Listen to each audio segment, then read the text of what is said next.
Assalamualaikum warahmatullahi wabarakatuh. Di video kali ini, kami dari kelompok 1 dengan anggota yang pertama, Anita Putri Utami.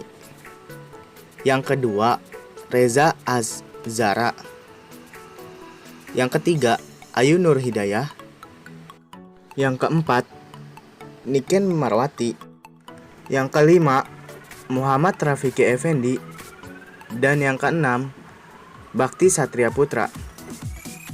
Di sini kami akan mengevaluasi tentang materi metodologi studi Islam dari kelompok 2, 3, 4, dan 5.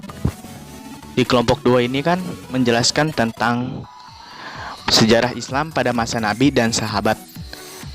Kekurangan dari kelompok 2 itu, yang pertama, dari segi materi. Kalau dari segi materi sendiri sudah mencakup hal-hal yang ditentukan.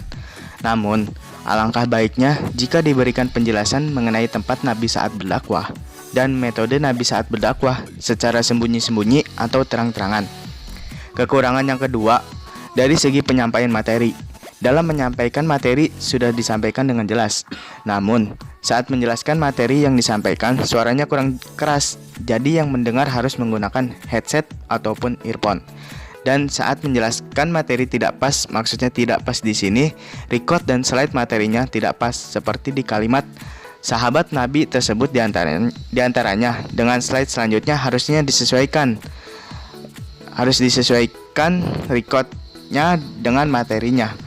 Dan dari segi penyampaian materinya itu memang sudah bagus. Tapi menurut saya kurang penjelasan secara detail, seharusnya perlu dijabarkan lagi dari setiap penjelasan materi agar si pendengar pun mudah memahami dan mudah mengerti apa yang telah disampaikan. Kelemahan video kelompok 3 yaitu dinasti Umayyah. Yang pertama, dari segi materi. Menurut saya, pada materi Khalifah Bani Umayyah seharusnya dijelaskan masa kejayaannya. Kemudian mana saja khalifah besar di masa Bani Umayyah tersebut dan pada kepemimpinan siapa Bani Umayyah mengalami kemunduran. Lalu pada materi perkembangan pada masa dinasti Umayyah seharusnya diberi tokoh yang menguasai pada bidang-bidangnya. Dan pada materi runtuhnya dinasti Umayyah, kenapa tidak ada materi tentang kejayaan Bani Umayyah dan tidak diikutsertakan tokoh yang memimpin pada materi runtuhnya Bani Umayyah? Yang kedua, dari segi penyampaian materi. Dalam menyampaikan materi, presentator sudah cukup jelas dan tidak terburu-buru. Namun, masih ada intonasi yang perlu diperhatikan ketika menyampaikan materi. Kelemahan video kelompok 4 tentang Islam pada masa Abbasiyah. 1. Dari segi materi. Dalam segi materi ada beberapa bagian yang kurang lengkap, yaitu pada saat menjelaskan sejarah berdirinya Bani Abbasiyah hanya dijelaskan tahun berdirinya tahun 104 Hijriah. Tidak dijelaskan bulan, tanggalnya, dan tahun Masehinya. Dan tidak dijelaskan secara konkret bagaimana Abdullah As-Soffah dapat mendirikan Bani Abbasiyah dan kenapa Abu Abba ditunjuk sebagai khalifah pertamanya. Juga tidak dijelaskan alasan kenapa dari periode 1 dan 3 bisa dipengaruhi oleh Persia. Dan 2 dan 4 periode Turki tidak dijelaskan pula siapa pemimpin per periode dan apa prestasinya.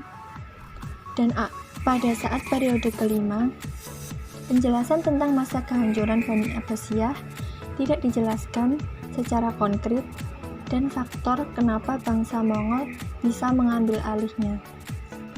Juga tidak diberikan alasan kenapa Baghdad sebagai peradaban pada masa Bani Abbasiyah dan penjelasan pusat peradaban dan lembaga pendidikan kurang lengkap dan terperinci.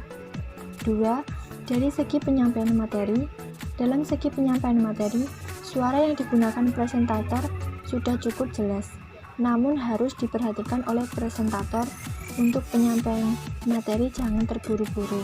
Jadi diperlukan intonasi dan jeda yang benar agar dalam pemahaman materi, audiens bisa memahami konsep dari materi yang dibawakan, dan seharusnya pemateri memahami dulu apa yang akan dipresentasi agar kelihatan tidak membaca dan lebih jelas dalam mempresentasikan presentasinya. Kelemahan video kelompok 5 tentang Islam pada masa modern. 1. Dari segi materi. Dalam segi materi, ada beberapa bagian yang kurang lengkap, yaitu mengenai masa pembaharuan Islam oleh Jamaluddin Al-Faqih dan Muhammad Rashid Ridho. Seharusnya diberikan penjelasan beberapa lama masa kepemimpinannya, serta layout dari slide pertama kurang interaktif dan terkesan kurang menarik.